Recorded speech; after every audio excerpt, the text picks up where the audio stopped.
Hello everyone, welcome back to my channel Living with Meow. So in today's video, we'll discuss that how you should attempt your UGC NET exam if you're someone who is going to attempt this December cycle. So हम जानते हैं हमारा paper अभी बहुत जल्दी आने वाला है एंड पेपर के लिए सब कुछ आप लोग बहुत एक्साइटेड होंगे, आप लोगों ने प्रिपरेशन कर ली होगी, बट कैसे आप उस अपने पेपर को अटेम्प्ट करें कि आप ज़्यादा से ज़्यादा मार्क्स लेके आ सकें एंड एज हमारे पास टाइम भी कम होता है according to number of questions, तो आप लोगों को ध्यान देना होगा कि आप कैसे अपने टाइम का मैनेज करें, कैसे आप स्टेज में रहें कि आप सही आंसर सोच सकें एंड कैसे अगर आपको कोई आंसर नहीं आ रहा है then how you have to guess. So मैं आपको ये सारे टिप्स बताऊंगी, कुछ स्ट्रैटेजीज बताऊंगी बिकॉज मैं 2-3 सालों से 2-3 साल हो गए मुझे एग्ज़ाम देते हुए, तो मेरे को थोड़ा अब आइडिया आ गया and don't have that exam fear जो कि एक्चुअली एक स्टूडेंट के अंदर होता है which is something very natural. तो स्टूडेंट के अंदर वो फेयर होना बहुत नेचुरल है, वो एनजाइटी होना उस टाइम पे बहुत नेचुरल है, बट आप उससे छुटकारा पा सकते हैं. I will tell you how. So आज की वीडियो इसी के बारे में होने वाली है and I really hope that this will be helpful to you during your exam. So देखना लास्ट तक and let's start today's video. So if you someone who wants to become an assistant professor और आगे जाके आप research assistant बनना चाहते हैं and you want to have a career in academics, then you have to qualify the UGC NET exam.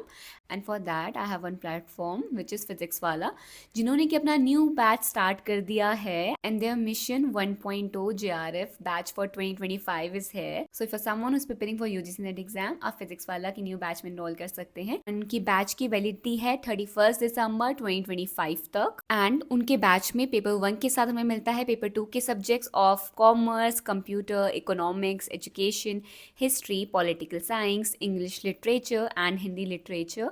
And आपको पढ़ाया जाएगा इंडिया के टॉप ट्यूटर्स द्वारा लाइव क्लासेस में, ताकि आपके सारे जो भी डाउट्स हों लाइव क्लासेस में वहीं पे क्लियर हो सके. फिजिक्स वाला के JRF फाउंडेशन बैच में हमको मिलता है group mentorship session, mock interview, set paper discussion sessions with full doubt support, और साथ ही आपको मिलती है टेस्ट सीरीज ताकि एस्पिरेंट की तैयारी को चेक किया जा सके और वो अपने परफॉर्मेंस को इम्प्रूव भी कर सके. And now the best part is कि उनकी न्यू ईयर सेल चल रही है जिसमें कि आपको मिलता है इनका पेपर 1 प्लस पेपर 2 मात्र 5,999 रुपीज़ में, और आपको मिलता है पेपर 2 मात्र 4,499 रुपीज़ में. एंड इफ यू समवन जिसको सिर्फ पेपर 1 की कोचिंग चाहिए तो वो आपको मिलता है 2,499 में. This is the limited time offer and ये जो बैच है इसकी वैलिडिटी होगी 31 दिसंबर 2025 तक. So hurry up and enroll now and you can also use my coupon code PN500 to get up to 500 rupees off. मैं इसका लिंक डिस्क्रिप्शन में मेंशन कर दूंगी एंड कमेंट बॉक्स में पिन भी कर दूंगी, so make sure to check it out. So coming back to the video, first will start with आपको जहाँ भी एग्जाम आपका सेंटर है, एज आई ऑलवेज से आपको एक तो एग्जाम सेंटर पहले पहुँच जाना होता है, ठीक है ना, ताकि आप को वो ना हो लास्ट टाइम आपकी हसल ना हो रही हो, ठीक है, बिकॉज अदरवाइज आप कहीं अपने सेंटर पे टाइम पे नहीं पहुंच पा रहे हैं या फिर आपको बहुत जल्दी जाना पड़ रहा है, तो पहले से इंसान के माइंड में वो स्ट्रेस आ जाता है. सो मेक श्योर कि आप पहले ही जो आपकी लोकेशन है वहाँ आप टाइम पे पहुँच जाए. This is something very very important कि आपको टाइम पे पहुँच जाना है, ठीक है. Now once you are there and आपने सब कुछ पढ़ लिया, आपके पास अपना एडमिट कार्ड है, you have everything with yourself जो भी आपको चाहिए फॉर द एग्जाम, ठीक है. आप अब एग्जाम के लिए बैठेंगे. Now as we know we have 2 papers. Now there is a paper 1 and there is a paper 2. तो आपको पेपर 1 और पेपर 2 में से कौन सा पहले अटेम्प्ट करना चाहिए? सो पेपर 1 और पेपर 2 में से like if I have to tell you मैं कौन सा पहले अटेम्प्ट करती हूँ. So my major and my strength is paper 2. So paper 2 gives me that confidence, क्योंकि मुझे पता है कि मेरा पेपर 2 अच्छा है एंड ये कुछ भी क्वेश्चंस आएंगे I will be able to attempt, क्योंकि वो मुझे अच्छे से आता है. सो डिपेंडिंग ऑन आपका कौन सा आप कौन सा सब्जेक्ट आपका स्ट्रेंथ है, बीट पेपर 1 और पेपर 2. पेपर 1 अगर आपको लगता है आपका स्ट्रेंथ है और आप उसमें अच्छा स्कोर कर सकते हैं तो आप पेपर 1 कीजिए. अगर आपको लगता है आपका पेपर 2 स्ट्रेंथ है तो आप पेपर 2 पहले कीजिए. And now I will tell you why. Because जब आप पेपर स्टार्ट कर रहे हैं, ठीक है, पहली बात तो इंसान के अंदर इफ़ यू आर समवन जो फर्स्ट टाइम अटेम्प्ट करने वाला है तो आपको तब समझ में आएगा, but if you are someone जिसने पहले अटेम्प्ट कर रखा है, देन लोग हम पेपर देखने जब बैठते हैं तो हमारे अंदर दिल की धड़कनें तेज़ हो रही हैं, we under so much of pressure कि हमें लगता है कि गॉड मतलब मैं सब भूलती जा रही हूँ, पता नहीं मुझे कुछ याद है भी कि नहीं है. तो जब आप स्टार्ट ही ऐसे करेंगे जहाँ पे आपका एक कॉन्फिडेंस बिल्ड हो ना, तो आप आगे का एग्ज़ाम आपका बिल्कुल टेंशन फ्री हो जाएगा. And this is tried and tested, trust me. So इसीलिए पहले आपको वो करना है जो आपको अच्छे से आता है. लाइक पेपर 2 में जब भी मैं स्टार्ट करती थी तो मुझे लगता था हाँ ठीक है ये मुझे आता है, मुझे आता है, and that gave me a confidence boost. उसकी वजह से मुझे कॉन्फिडेंस बूस्ट मिला and I was very confident when I was attempting other questions as well जो शायद से मुझे नहीं भी आते हैं, ठीक है। So this is something which happens कि आपको शायद से कुछ नहीं भी जब आता है, ठीक है, पहले आपको वो सारी चीज़ें करनी है जो आपको आती हैं। स्किप ऑल दोज क्वेश्चन जो आप जिसमें भी आपको कन्फ्यूजन है या आपको लग रहा नहीं आ रहा है, पहले वो सारे कर लो जिनको लेके आप श्योर हो, ठीक है। तो लाइक इन माई केस जैसे मेरा पेपर 2 बहुत स्ट्रॉन्ग था, तो पेपर 2 में अगर मैंने लगा लो 100 क्वेश्चन होते हैं, मैंने 50 कर लिए, ठीक है, एंड 60-70 तक मुझे लगता है कि ठीक है आ गया। अब लास्ट के जो 30 क्वेश्चन बचे हैं मुझे उनमें से कन्फ्यूजन है एंड मैं किसी को लेकर श्योर नहीं हूँ, तो वहाँ पे इवन मुझे अगर लगेगा भी आई एम वेरी अनश्योर, और या फिर मुझे लग रहा है कि ओहो ये मुझे आ नहीं रहा है, तो तब भी मैं बहुत कॉन्फिडेंटली चीज़ें ट्राई करूँगी, बहुत ही कॉन्फिडेंस के साथ जाऊँगी और उन चीज़ों को अटेम्प्ट करूँगी, ठीक है। तो पहली चीज़ आपको वही चीज़ें अटेम्प्ट करनी है जिसको आपको लिए बहुत कॉन्फिडेंस है, आपको पता है ठीक करना है, ओके। नाउ टाइम हमेशा से देखते रहना, और जब भी आप पेपर स्टार्ट करने वाले ना, मेक श्योर कि आप टाइम को पहले ही सेग्रीगेट कर लें, इस ये सोच के कि ठीक है मैं पेपर 2 को इतना टाइम दूंगी या मैं पेपर 1 को इतना टाइम दूंगी। अब पेपर 2 को आप 2 घंटे दो या फिर पेपर 2 को आप 1.5 घंटे दो, या आप पे डिपेंड करता है, ठीक है।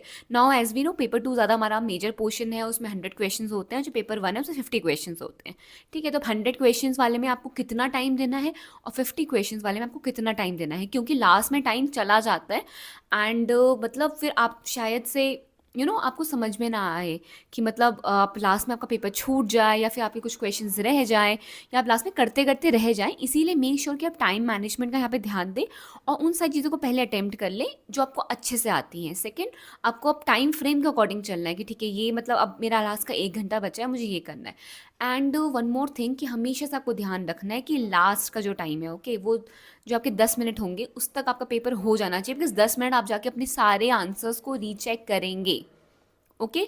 तो 10 से 15 मिनट आपको सिर्फ वो रखना है कि आपको सारे आंसर्स पे जाना है, चेक करना है, देखना है, okay. And one more thing now telling you about कि आप कैसे अपने अगर आपको कुछ नहीं आ रहा है तो आप क्या करें। अब देयर बी सम क्वेश्चन जो आपको शायद से लगेंगे ये नहीं आ रहे हैं। Now as I always say आपको एक मेथड यूज़ करना होता है which is a elimination method. Elimination method में आप लोग ये करते हैं कि एलिमिनेशन मेथड में आपको जो भी लग रहा है कि ठीक है ये तो बिल्कुल भी पॉसिबल नहीं है, कट करो एंड उसके बाद आपके पास 2 ऑप्शन बचे होंगे, 3 ऑप्शन बचे होंगे, उसमें से भी थोड़ा एलिमिनेट करो, सोचो। अब एज आई ऑलवेज सेड कि क्वेश्चन कभी डायरेक्ट नहीं आएगा, क्वेश्चन घुमा के आता है, ठीक है। अगर वो रिपीट भी हो रहा है तो वो घुमा के रिपीट हो रहा है, तो अगर आपने थोड़ा से भी उसके अगल बगल इर्द गिर्द कुछ पढ़ा होगा तो आपको समझ में आ जाएगा कि ये इसका पॉसिबल आंसर हो सकता है। तो पहले तो वो करो कि आपको पता है कि ठीक है ये चीज़ नहीं होगी, ये चीज़ नहीं होगी, 2 बचते हैं, उसके बाद एक वाइल्ड गेस मारो, भगवान का नाम लो और टिक कर दो, ठीक है। सो एलिमिनेशन मेथड में आपको यही करना है, you have to take that wild guess. अब वो जो गेस आता है वो गेस कैसे आता है, the more you will read the more knowledge you will have.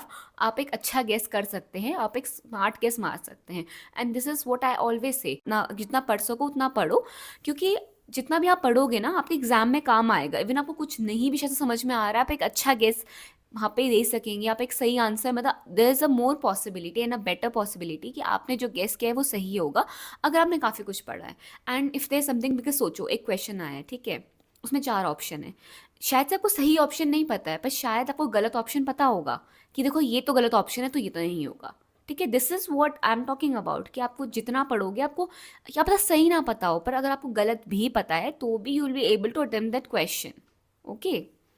सो इसीलिए this is what I am saying कि अपने नॉलेज को एक्सपैंड करो, जितना पढ़ सको उतना पढ़ो, okay. Okay, so there are some cases जहाँ मैंने देखा कि बच्चा बहुत ज़्यादा एंशियस रहता है और ऐसे को बहुत ज़्यादा स्ट्रेस रहता है, ठीक है। So for that I give you one solution which is, जब भी एग्जाम को आपको लग रहा है कि आप शायद से आपका बीपी लो होने लगा है, कुछ होने लगा है, टेक 3 डीप ब्रेथ्स। एंड ये मैं हमेशा से एग्जाम स्टार्ट करने से पहले भी करती हूँ, मैं थोड़ा लेती हूँ एंड आई से थिंग्स लाइक नहीं मुझे आता है, मैंने जो भी पढ़ा है इट्स इनफ, ठीक है, और मैं कर लूँगी, I don't need to worry about anything, because उस टाइम पे आप शायद से लोगों की बातें सुन रहे होंगे एंड दे ऑल दो स्टूडेंट्स आर डिस्कसिंग, मैंने ये पढ़ा था, ये करा था, तभी मैं आपको कहती हूँ, आपको अवॉइड करना होता है लास्ट टाइम में।